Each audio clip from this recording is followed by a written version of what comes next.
नमस्कार फ्रेंड्स, अन्नपूर्णाज किचनमध्ये तुम्हा सगळ्यांचं स्वागत आहे.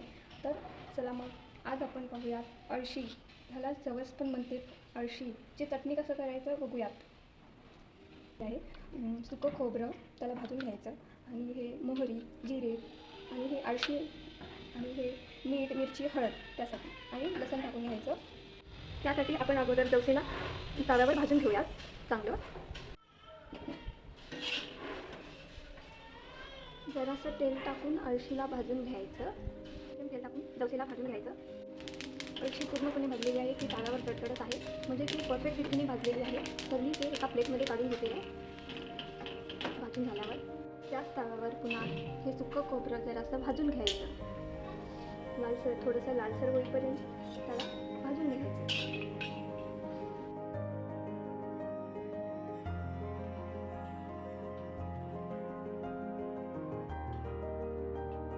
आणि लसणाच्या पाकळ्यांना नकळत लालसर होऊ द्यायचं.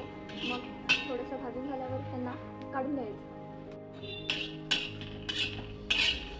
आणि ह्याच तव्यावर पूर्ण गॅस बंद करून हे जिरे आणि मोहरी जरासं भाजून घ्यायचं थोडंसं.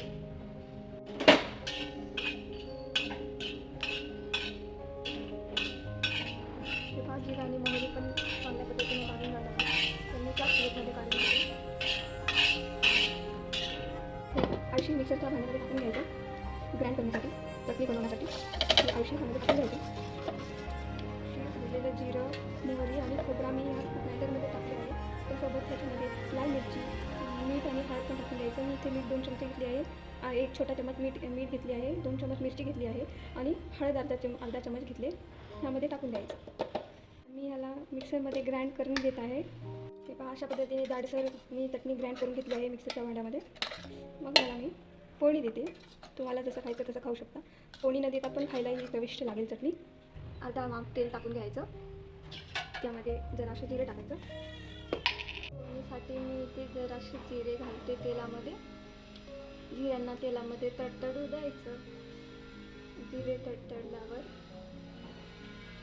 ही चटणी त्याच तेलामध्ये, गरम झालेल्या फोडणीच्या तेलामध्ये टाकून द्यायची. अशा पद्धतीने आणि हलवून घ्यायचं. चांगल्या पद्धतीने हलवून घ्यायचं, असं सगळीकडे फोडणी लागेल असं. गॅस बंद करून घ्यायचा आणि असं चांगल्या पद्धतीने हलवून घ्यायचं आहे चटणीला तव्यावर. हे पहा, मस्त तव्यावरची अळशीची चटणी झालेली आहे. फोडणी टाकली मी त्याला पुन्हा प्लेटमध्ये काढून घेतली आहे.